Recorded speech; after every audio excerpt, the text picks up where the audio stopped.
Non-attachment is a path to being unrestrained and free. Siafang. June 23, 2024. Translation edited by Chinyu. Non-attachment means not clinging to the notion that you are right and others are wrong, not believing that others are wrong and you are right, and not attempting to make others speak or act according to your wishes. Clinging to one's own knowledge, views, and opinions is a sea of suffering on the journey of life, a difficult barrier to overcome. It is the fuse for conflicts between people and society, and people and nature. It is one of the roots of personal troubles and pains, and the yeast for the birth of tragedies. No one in this world is wrong, and no phenomenon is wrong. We cannot say that mice digging holes and stealing grain is wrong, nor can we say that wolves eating sheep is wrong. Everyone has their own origins and destinations. If they didn't speak or act that way, they wouldn't be themselves. Most people spend their lives mainly to earn money and acquire wealth. They're not wrong. They say, there are no eternal friends, only eternal interests. They are right. Judging them from the standpoint of mortals, sages, or celestial beings is like commenting on a cat's consciousness and behavior from a dog's perspective. It's impossible to reach a correct conclusion. There are no eternal interests, only eternal affection. Is this view correct? There is no eternal affection, only eternal karmic debt. Is this view correct? There is no eternal karmic debt, only eternal reincarnation. Is this view correct? Without standing in others' shoes, you will never understand why they must act as they do. Looking at global history and modern marital relationships, at a smaller scale, 95% of marital relationships are not harmonious. Why? One of the reasons is attachment. Husbands want their wives to listen to them, and wives want their husbands to listen to them. They spend their lives arguing over trivial matters, each sticking to their own views, and where does harmony come from? Painful facts tell us that trying to change or transform others is not only futile but also a great tragedy in life. Trying to turn a cabbage into a radish is not only making things difficult for the cabbage but also the ignorance, stupidity, and barbarity of the transformer. Thus, we discover a way to be unrestrained and free, let others live their own lives. Walking with a snail, you must go slow. Traveling with a swan, you must fly. Living with a lion, you must eat meat.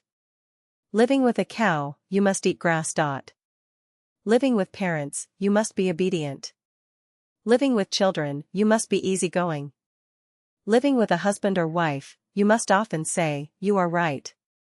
Living with siblings, friends, and classmates, you must often say, "You are amazing." If you know others are wrong, what should you do? The problem is, they think they are right. Ordinary people think that worldly people are short-sighted and petty, while worldly people think ordinary people are unrealistic and ambitious. Who is right and who is wrong?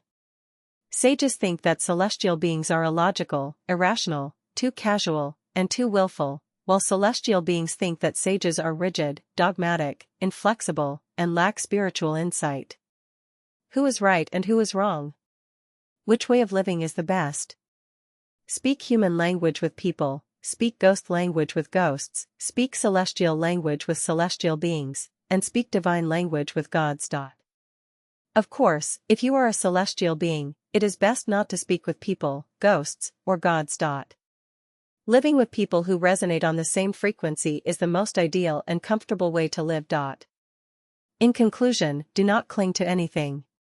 Strive to live your own life and let others live theirs.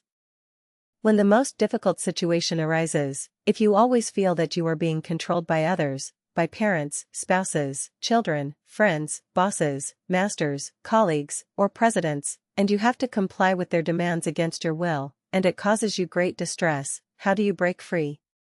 When it comes to matters of principle that concern your future, never compromise. Compromise will drag you down, resulting in one false step bringing everlasting grief. If you face unreasonable demands from presidents, parents, bosses, masters, or teachers that you cannot resist, it's easy to handle. Whoever is in charge, whoever gives orders, bears all the consequences. Push all the responsibility onto them.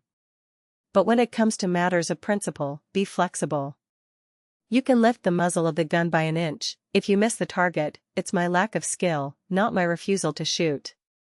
If you fail to catch a counter-revolutionary, it's not that you didn't want to catch them, but that they were too cunning and escaped. For trivial matters that don't hurt or itch, if you don't want to break relationships, just play along and make the other person happy and satisfied. Let those who want to go to heaven go to heaven, let those who want to go to hell go to hell, let those who want to reincarnate to the animal world go there, and let those who want to continue being human keep being human. If people don't seek my help, I won't assist them, so everyone will be happy. What if you see your parents or children heading to hell, and you are anxious to save them, but they don't listen? For loved ones and those whom you care about, do your best to express your views clearly. Whether they listen or not is up to them. Everyone has their own life and destiny. Do not be attached, do not force. Do what you should do, and how others act is their business, not mine.